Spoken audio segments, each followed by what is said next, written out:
This should be an interesting podcast because I would like to pick just three of the many, many books that are out there, three books about women in the Bible and women's stepping forward and becoming leaders, becoming gospel preachers, becoming standards of justice is often in the biblical text, although frankly, you have to look hard to see it sometimes. Hello and welcome to another episode of the Three Books from Hearts and Minds podcast. My name is Phil Schiavone and I work with the CCO, the Coalition for Christian Outreach, a campus ministry where we are transforming college students to transform the world. And with me today from Hearts and Minds Books in Dallastown, Pennsylvania, the host with the most to say about the books you should be reading, Byron Borger. Byron, how are you doing today? I am doing okay, Phil. Every time we do this, you make me smile with your enthusiastic introduction and this claim that we're going to talk about books people should be reading, because I really do believe that. I mean, I don't want to be pushy about it, but readers are a dying breed, and I'm really glad for people that pay attention to this podcast and want to hear some ideas. Maybe there's other stuff you could be reading, and you should be telling us what you like. But at the very least, we're going to offer a couple of titles, and I got three and a bonus here today for the three books from Hearts and Minds. So thanks a lot, Phil, for keeping this thing going and keeping me encouraged. Well, absolutely. I mean, books are making all sorts of weird headlines with AI and everything else going on and all sorts of different spheres. But we should be talking about the books we should be reading. That's what books are for, right? Like it's so weird when they make these adjacent headlines. It's like, what are the books that we should be reading? And it's just my honor and my pleasure to get you on the camera, get you on the mic, and hear a little bit more about books we should be reading. So what do you have for us today, Byron? Kick us off. All righty. Well, Phil, people may not know this about you. I suppose they might, but then they may not know about me. But of course, we both have wives and we both have daughters. How many daughters do you have? 2 daughters, 12 and 7. I thought so. I got 2 daughters as well. What are the ages of yours? Yeah, 12 and 7, and one of their names will appear in our rundown today. We'll find out along the way. Okay. Well, whether you've got wives or daughters, whether you're male or female or whatever, this should be an interesting podcast because I would like to pick just three of the many, many books that are out there, three books about women in the Bible. Those of us that care about women, those of us that care about girls, those of us that care about gender equality in our culture. There's books that analyze that stuff. Earlier, we were just talking about Jesus and John Wayne, a book that we both like. There's lots of stuff about culture and history, about the problems that we have with gender equality stuff. But, that stuff didn't start yesterday. It's even in the Bible. And women's stepping forward and becoming leaders, becoming gospel preachers, becoming standards of justice is often in the biblical text, although frankly, you have to look hard to see it sometimes. Not always, but sometimes there's stories in there that if you're not paying attention, you miss it. And many of us, I don't know about your listeners here, but many of us grew up in churches that didn't center this stuff very much. The women in the Bible are sometimes sort of in the shadows. And so when you bring it out into the light, there's some amazing Bible stuff. So this is not recommendations for books for women readers. This is for any readers, but the topic happens to be books about women in the Bible. The first one I want to tell you about is called Abuelita Faith. Abuelita, a Cuban-American author named Kat with a K, Kat Armas. Kat was raised in the Latin neighborhood in Miami and has done this book, which is one of my favorites. I want to tell you about this, and I'll just put out a little word in the beginning. I'm saying these are books about women in the Bible, and this indeed is. It's also a Spanish edition that we have of it. Abuelita Faith. The subtitle is What Women on the Margins Teach Us About Wisdom, Persistence, and Strength. Wisdom, persistence, and strength. These women that were persistent and tenacious in standing up for what's right, in using their voices, sometimes using their very bodies to bring about God's will on earth as it is in heaven. This story is riveting, but it is not, I'll just give you a little warning, it is not your standard book where you look at a Bible woman and you study the exegesis of the text and then move on to the next Bible woman. There's a dozen of those books, and many of them are very good, where you look at this woman, you look at that woman, and it's just nothing but women in the Bible. This is actually more of her memoir of a story of a Latin woman, a Hispanic writer, who has come to do what she calls Abuelita faith or Abuelita theology. Abuelita is a Spanish word or Spanish American word for grandmothers, for ancestors, for women in your family who have made a difference in your life, who have cared for you and nurtured you. Well, what way does sort of family and ancestors, particularly female ancestors, have to do with how our faith is shaped? So some of this book is her story as a Cuban American woman watching Super Bowl things where a Latino woman is on the stage and the negative impact it got and how she felt watching that show. I mean, there's lots of stories, but at the midst of each story, she then brings out a biblical woman. Some of them are well known, like Miriam, Moses' sister who danced and praised the Lord after the Red Sea episode, to other women that you may not know as well. There's the Rizpah story, for instance. Tabitha in Acts 9, she's resurrected. They sometimes call her Dorcas. In fact, in the text it said Tabitha, which in Greek is Dorcas. So whether you call her Tabitha or Dorcas, she's risen from the dead. But why does Peter resurrect her in Acts 9? She was known for her acts of charity. She was sewing, doing women's work, so to speak, sewing for the poor and for the other widows. So Tabitha, Rizpah laid her body down, as you know, out there, when they were mourning the death of her sons. What incredible stories she weaves together and puts it in the context of this Abuelita faith. Some people might want to think that sounds a bit like liberation theology, and it sort of does, but it's uniquely American, Cuban American Abuelita theology that leads to this appreciation for the women ancestors. One of the passages in this book, it just struck me. I'm just reading along and I thought, I never thought of that, but it's in 2 Timothy. It's just one of the letters that Paul writes, and he mentions that these folks wouldn't know about the faith except for their grandmother Lois and their mother Eunice, and she calls her Mama Eunice. Abuelita Lois and Mama Eunice has this sort of Latina phrase in talking about these two women. And I thought, yeah, there's two generations of women that shaped the person that Timothy was writing to. In fact, earlier, that's in 2 Timothy 1, verses 3, 4, and 5, I think, he says he himself owes it to his ancestors. I assume he means Jewish ancestors. So he talks about his ancestors, and then he talks about their ancestors, Lois and Eunice. So here you got this generational faith of these strong women who Paul commends in Timothy. So anyway, I just really like this book because of its narrative, because of its sort of justice themes of how women's voices can make a difference in the world, particularly marginalized women, which of course in our culture, Latin women are. So you got these poor, often marginalized, often quieted women, silenced women, from the margins. You think of the immigration issue these days, that are coming from the margins and have something to say to us. The Bible often, it seems to me, has voices from the margins.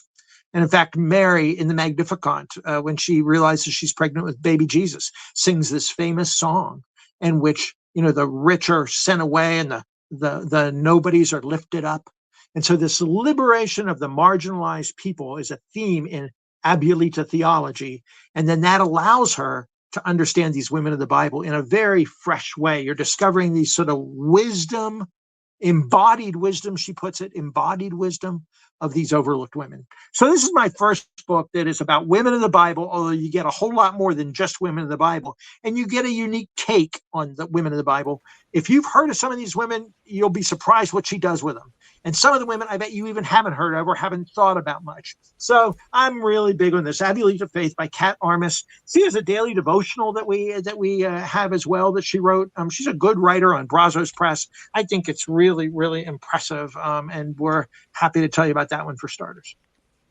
Yeah, I love it. My own faith journey as a white male, when I started to really reflect on it, especially as I started to get to know the Bible more, I started to recognize oh, my mom's a pastor. So I've got a female pastor for a mom. And then I thought about, like, I came to Christ in fourth grade because of a female Sunday school teacher, and it's just like, There you go. hey, and then just thinking back then too of like who were instrumental in their lives, and recognizing that the Bible does this is really interesting. It's right there in Yeah. the genealogy of Matthew, right at the top of the Gospels. And then a fun one I found, I don't know the book that you're referencing, so I'm drawing on my own, testimony and research here. But when Elizabeth's like womb jumps at the presence of Mary and Jesus in her womb, Elizabeth is actually quoting from the song that Deborah sings about Jael in Judges. You're And when I saw exactly that right. when I saw that the Bible was doing that, I had to drop everything I was doing for the whole rest of the night Yeah. and just ponder, like, what is the Bible trying to say here with women honoring women millennia apart at this point? I don't know what the actual years are, but Yeah. like close to 1,000 years apart, saying Yeah. that this is Yeah. important for the coming of Jesus in our midst. I had to Yeah. stop everything I was doing the rest of the night and just Yeah. ponder that. Yeah. Yeah, the earliest heralds of who Jesus was, we say that the women, were the first heralds of the resurrection in the Mm-hmm. garden that first morning of resurrection. But in the womb, these two women's spirits and the babies within them, through the power of the Spirit, are noticing each other. They're cousins, of course, and they're each quoting these Old Testament texts that are powerful and full of the coming of the kingdom. Yeah, good stuff, man. Well, that's the kind of stuff that unpacks in this book. It is a book about women of the Bible that is unlike any other women of the Bible book that I've ever read, and I really wanted to commend it to you. It is one we do like, and as a woman of color and a kind of marginalized woman, it's just a good voice to listen to, Kat Armas. Now, the next one is a woman, white woman, Ingrid Faro, Faro. She's out at Northern, where Scott McKnight used to be, where Ninjay Gupta is. A lot of good biblical scholars out there at Northern. And she is there at Northern, I think the president now. And her book is called Redeeming Eden. I might have mentioned this before, maybe in our podcast, because I mentioned it up front at Jubilee 2 years ago when I do my book announcements at the Jubilee conference. And we sold out of it that first year. So I brought more of this last year, mentioned it again, and again, we almost sold out of them. So this resonates with young adults for some reason, the way we tell about it. And what I want to say about this one, Redeeming Eden, is the subtitle, How Women in the Bible Advance the Story of Salvation. We know, Phil, that you and I often talk about this, and we say it on the podcast sometimes. And anybody listening from the CCO, the Coalition for Christian Outreach, the college students that you work with, are learning from the CCO a unique way to read the Bible, which is as literature, as a narrative from beginning to end, from Genesis to Revelation. There's a narrative, an arc of redemption, of creation and fall, and the redemption in Christ and the restoration promised in new creation. So this flow of the story as one drama of scripture that's one coherent plot, that's a kind of a hermeneutic, if you will, a way to read the Bible that we like to teach our students in the CCO, that we read the Bible not just as random little verses here or there, picking this verse out and putting it on a mug, or that being your favorite verse, but rather looking at the context and then the canon and the flow of the narrative. Okay, so that's a hermeneutic that we value. This does that. It shows the redemptive tradition of the whole Bible and the trajectory of new creation by way of looking at the women in the Bible. So this does two things. It both teaches that overarching connective story of the whole redemptive plot, but at every key point in the plot, women show up. And they're just like Kat Armas teaches you some things about some overlooked women and their social context and their liberation voices that you maybe wouldn't have noticed before. This does the same thing by picking some women and showing, oh my goodness, this is a pivotal moment in the revelation of God as God reveals God's own self about who he is and what he's doing. So as we learn the purposes of God and the character of God at every point in the story, there are women pointing the way, and they help the story move along, plot by plot, act by act, episode by episode. So this Redeeming Eden by Ingrid Faro is showing how women in the Bible play a role in this coherent narrative. Does that make sense? It's not just women in the Bible, and it's not just a Bible overview, but it's a Bible overview that draws on the stories of women and shows that at each stage of the game, there's this aha moment, just like, wow, I didn't see it just as that pivotal thing that's going on. There's little prayer exercises at the end of each chapter. I think she felt like maybe there would be a time when you need to reflect on your own life a little bit, that this is not hard hitting in a negative way, but it might be surprising to people. So there's these little pauses with little devotional sections. I don't know if you can see it there on the website, but something where you reflect, something on your own life, a little breath prayer kind of thing, where you reflect on the chapter and reflect on your life, and then prayerfully ask God to reveal to you what it is that you need to know from that chapter. So the prayer exercises make this an experience that's very, very nice. So again, not just for women, men or women need to read this, men and women, but it particularly shows how women play a role in the overarching biblical narrative. Yeah, it's so great. Having two daughters, one of whom is named Eden because of my own personal love of the book of Genesis and all things Genesis 1, 2, and 3, which the CCO instilled in me over time. I thought we were going to name her Genesis, but my wife convinced me Eden, and I would never have an A otherwise. Yeah. She's Eden through and through.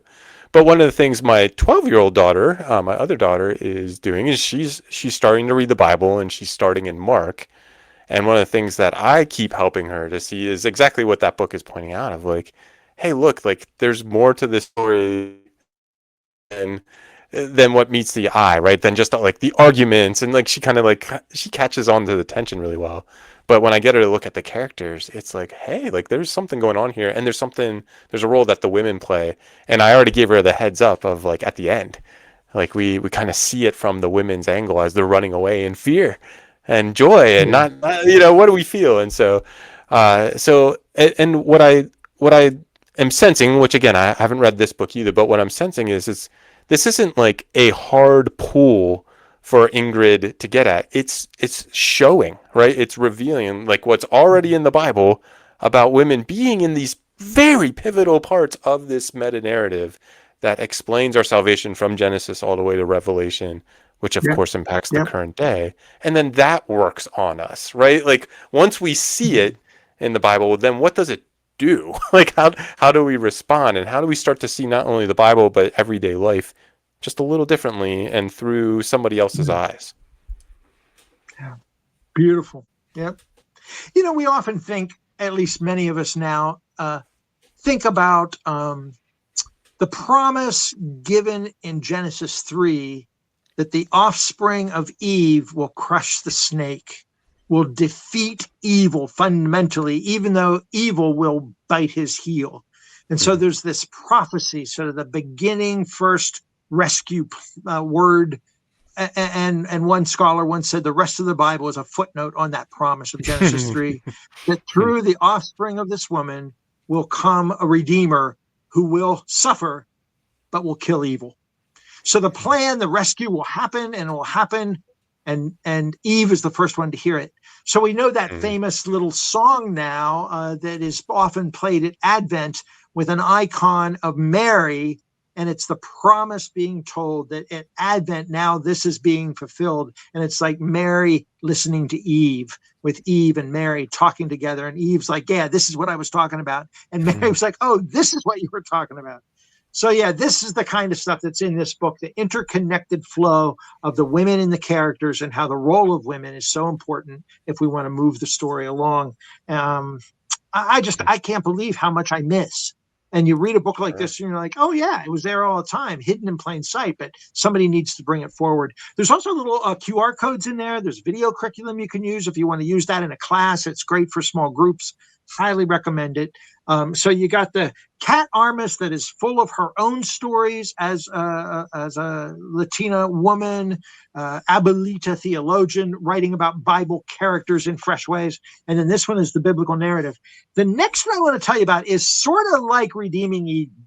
I almost didn't want to mention them both because they're both very similar, but they have different nuances. So this one, the third one I want to tell you about, is called A Woman's Place is in the Story. A Woman's Place is in the Story. The subtitle is Seeing Women in the Biblical Narrative. It's by Sandra Glahn, Glahn, who teaches at Dallas Theological Seminary in Texas. Conservative evangelical. She's written other books on Kriegel, which is a conservative academic publisher. So this isn't any far out sort of odd perspective. This is mainstream conventional Christianity. But she's seeing, as does these other two authors, the role of women and how they're so pivotal in the narrative. And what she does here is she tries to show the narrative, the cultural and historical background of any given passage so we can more deeply appreciate the cultural story that this woman is a part of. It says, of course, we misread the major narrative when the women are left out, but we can't even understand the local narratives, the acts of the play, the individual stories that make up the big drama. We can't even understand them if we don't properly understand the role of women in those narratives. Here's just one thing Scott McKnight says about it. He says, Glahn is a consummate storyteller, and she presents an expert summary of the elements of story and narrative and plot and characters and settings, and then shows how to read the stories about women in the context of the big story of the Bible. In a certain way, this is a masterclass on exegesis, a masterclass on the proper understanding of any given text by looking at its context and then looking at how that context fits into the bigger drama. So it's not just that women play a role in pushing the story forward, as the other book so expertly suggested, but this really gets you see a more kind of robust picture of the story itself. So every chapter is a different woman of the Bible, but it is a fabulous introduction to who she was and what she was about and where she came from and what's going on in the pivot line of the story and the plot line of the story. And so as you look at some of these fairly well-known women, Tamar, or some that are lesser known perhaps, this woman Samaritan at the well, she is fantastic on that. It's stuff you've never seen before. Abigail, of course, the Hebrew midwives that all three of these books talk about, the three women that saved Moses's life. It just shows them in their literary context. I wish I could explain a little bit about the differences, but the one focuses on women in the trajectory of the story. This looks at the narrative nature of the women's stories themselves. And what you learn about the character and plot as it develops around these stories, man, she is a good storyteller, and she brings this stuff to life in a way that I've hardly ever seen in a book before. It's really, and I haven't even finished it, I've just dipped into some of them, but the plot lines of each of these women and seeing their narration is splendid. So this is a really important book. It might be a little more academic than the previous one. Not that this is academic at all, really, and this isn't either, but it is a little more tedious, a little more heavy duty, and more footnotes and stuff. And her footnotes are brilliant. So you got three sort of levels of three different kinds of books. This one loaded with personal stories, this the big picture of the Bible, and this a laser-like focus on the plot and character of these each and individual stories and how they fit into the bigger plot. I mean, you'll just not learn about these women, but you'll learn how to study the Bible better. I really do think that this is a masterclass in how to understand and do Bible study, and focusing on a given story and tearing it apart and seeing what's really there. It's the kind of stuff you do, Phil. Well, and I was on mute, and I'm glad I was, because I would have interrupted you. But this is about to come out of my mouth. But I have a degree in math, and one thing that we tend to get tricked on in the 21st century is we think the world is explained by science, or explained in equation, or is explained in the left brain. But really, most of the time, our brains are operating in narrative form. It's always constructing a narrative. And so as a result, our souls kind of need narrative. We need to hear things in narrative. And that's why I think Jesus was just so amazing in telling parables to get meaning across. He wasn't, always just saying, this is the exact theology you need to believe. He talked about farming and talk about millstones and all sorts of things that were in sight that they already had lore and stories around. And so hearing this last book, A Woman's Places in the Story, laser focus in on each woman's story and then the story that builds around them. I think that's just the way our brain actually works, Yep. you know, whether we recognize it or not. And so to learn the Bible story that way actually sounds really fascinating to me. You are absolutely right, man. And the best philosophers of our day are now talking about narrative and how our very lives are construed as a story. So you're right. Not that there's anything wrong with math or science or Nope. left brain thinking, but you're right. We need this right brain. We need this holistic vision of what it means to know in the deepest sense.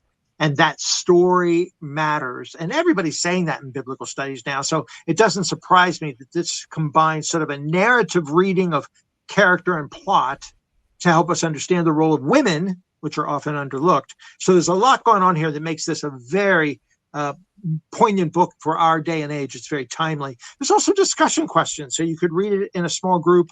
There's questions at the back and a nice little study guide.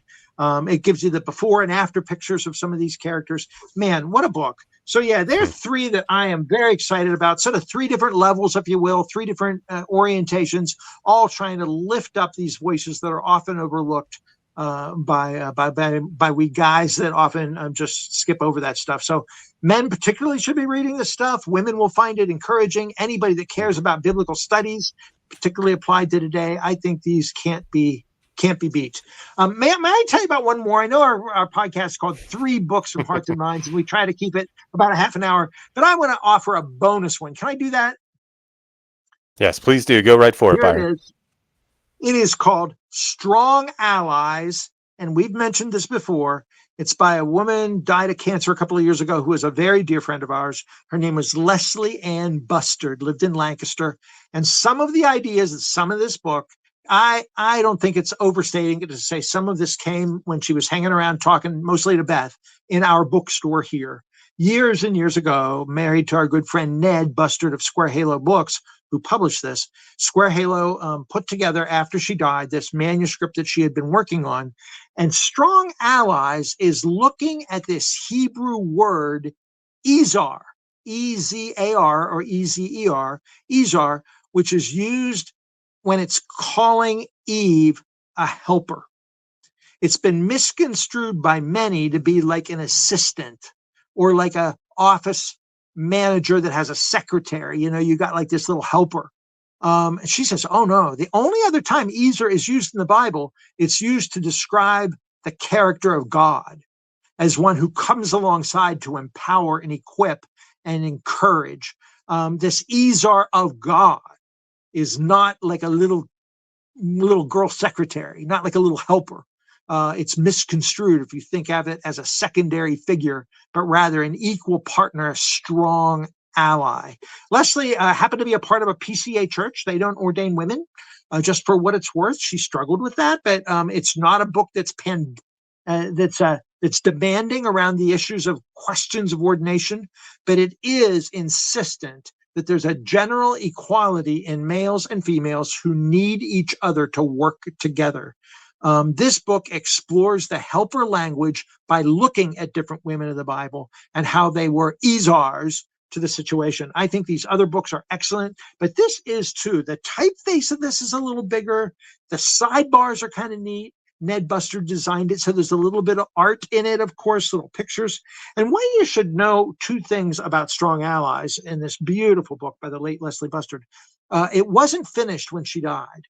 And so a good friend of Ned and Leslie's, Thea Rosenberg, who was helping her edit anyway, she's a professional wordsmith, and Thea finished the book for her. So her name is on the cover as well, Leslie Ann Bustard and Thea Rosenberg. And Thea Rosenberg is a darn good writer and a crafter of language. She's an editor by trade and a writer. So she finished the book after Leslie passed. And so it's Thea Rosenberg's book as well. And then scattered throughout the book, they have women's stories talking about how they feel about this biblical study. So it moves from what was going on then in the text, what it really means through careful research, and then how you live that out today. And the women that they chose are married and single, with children or not, old and young, disabled, black and white and Latina, Asian American, all different kind of women racially in terms of class and analysis and age and marital status, a whole bunch of different kind of women, all weighing in on what it means to be a strong ally. as men and women work together to honor Jesus and build his kingdom. So I really, really like this about what women, not so much what they can and can't do, but what God calls them to be. There's a blurb in the back by our friend Carmen Imes, and Carmen is very astute about all this stuff, a professor and PhD in Old Testament. She says, Leslie's beautiful book not only shows us Scripture's strong vision for women to be strong allies, but brings that vision to life in the stories of dozens of women then and now in a wide range of life circumstances. Personal and tender, practical and inspiring, we finally have a guide to true biblical womanhood. So if you want to know where these Bible character studies lead, it sort of might lead to something like this. And we are really proud to have Leslie's, the late Leslie Bustard's wonderful, wonderful book. It came out just about 2 years ago, a year and a half ago, and we're one of the stores that carry it, and we're really, really proud of that. So shout out to Leslie and her husband Ned, and to Square Halo Press for doing that book with this great connection of both Bible and life.